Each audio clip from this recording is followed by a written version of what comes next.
Subscribe to my channel and press the bell icon for latest updates. یعنی جناب سیدہ نے کوئی عبادت نہیں کی اور خدا نے ایسے ہی مقام دے دیا. کیا بات کریں مولانا, اگر جناب سے تقوی نہ اختیار کریں تو فلان ہو جائے, یہ سب بے ڈھنگی باتیں تو مجھے کرنی نہیں ہے, اور نہ احمقانہ باتوں کو میں کرنا چاہتا ہوں. عنایت الہیہ کو سمجھیے. دیکھیں یہ عبادتوں کی وجہ سے تھا, انتہائی پیچیدہ بحث ہے, نہ مجھے آپ کے سامنے چھیڑنی ہے, اور نہ یہاں پہ اس پہ سیر حاصل گفتگو ہو سکتی ہے, نہیں ہو سکتی. یہ بچوں کو جو بتائی جاتی ہے نا بات, اور بچے بھی ہم سے آگے پوچھتے ہیں, دل پہ تیر تو لگتا ہے. دیکھیے جناب سیدہ بھی اگر تقویٰ نہ رکھتی تو خدا ان کو, زبان نہیں چل رہی میری, نہ میں کہہ سکتا ہوں, نہ میری جرت ہے, فرض کے طور پہ بھی میں نہیں کہہ سکتا. خدا ان کو, جناب سیدہ اگر تقویٰ اختیار نہ کرتی تو وہاں ڈال دیتا جہاں خدا اپنے دشمنوں کو ڈالتا ہے. تو یہ میں کئی دفعہ کہہ چکا ہوں کہ جن مولانا حضرات سے آپ محبت کرتے ہیں, جن علماء سے محبت کرتے ہیں بغیر درجے کے, ان کے بارے میں کیوں مثال نہیں لاتے ہیں؟ نہیں مولانا, مثال ہے تو دختر گرامی رسول خدا کی مثال کیوں لا رہے ہو؟ لاؤ اپنے مولانا کی مثال, اپنے امام جماعت کی لاؤ, تمام بزرگوں کی لاؤ جن سے تم محبت کرتے ہو. یہ مثال میں اگر کوئی مسئلہ نہیں ہے, مذائقہ نہیں ہے, تو آپ جناب امیر کی مثال کیوں لا رہے ہیں؟ آپ جناب سیدہ کی مثال کیوں لا رہے ہیں؟ آپ 12 اماموں کی مثال کیوں لا رہے ہیں؟ جب تک آپ یہ مثال لائیں گے ہماری آپ سے جنگ ہے, کوئی تکلف نہیں ہے.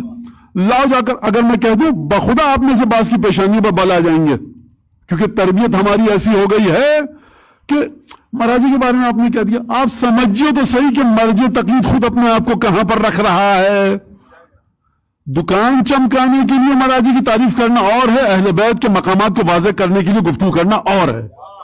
خود توجہ کیجیے گا اس بات کے اوپر, میں مراجی کی طرف نسبت نہیں دے رہا دکان چمکانے کے لیے. یہ میں ان تمام خطبہ سے کہہ رہا ہوں جنہوں نے روایت پڑھو جا کر, میاں جا کر خلقت کیسے تھی, خداوند تبارک و تعالیٰ نے کس صورت میں خلق کیا جناب سیدہ کو, بزرگواری کیا ہے, کس طرح سے جناب سیدہ کی محبت کتنی لیئرز تک, کتنی تہوں تک, کتنے مرحلوں تک اپنا اثر دکھاتی ہے, اور سیدہ کی محبت کتنے غلط عقیدوں کو دل سے قیامت میں بھی دور کر دے گی.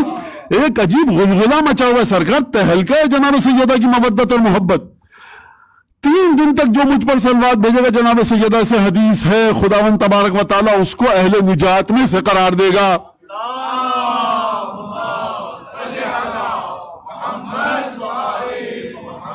مت مثال لائیے, اور جو مثال لاتا ہے ہم سے پوچھے یہ ہے, اچھا مولانا یہ بات صحیح ہے, اگر نعوذ باللہ میں کہہ دوں ہاں صحیح ہے, اب بات کیجئے, تو پھر یہ کیسے عقائد ہی صحیح نہیں ہے آپ کے, آپ کو توجہ ہی نہیں ہے, آپ سمجھیں گے کہ نحوق کا مطلب کیا ہے. تو سب سے پہلی بات تو یہ جو میں نے بات کی, یہ تمہید مطلب کے لیے تھی کہ گفتگو کی زمین کو میں ہموار کر سکوں. سرکار خلقت ہوئی ہے پنجتن کی ساتھ میں, تو جناب سیدہ اگر عبادت نہ بھی کرتی تو خدا کیا دیتا. دیکھیے بات سنیے, ابا کاندھے پر وہ ڈالیے جو آپ کی اور میری اوقات کے مطابق ہو, مت جائیے ان چیزوں میں, حد میں رہیے اپنے. جناب سیدہ ہماری وہ مقام ہے جو اس سے آگے ہم نہیں بڑھ سکتے. جبرائیل لے کے جا رہا ہے معراج پر, جناب رسالت میں آپ کو کہنا یا رسول اللہ اس سے آگے نہیں بڑھ سکتا. فرشتوں کو بھی اپنی حیثیت پتا ہے. اللہ اکبر, کہو اللہ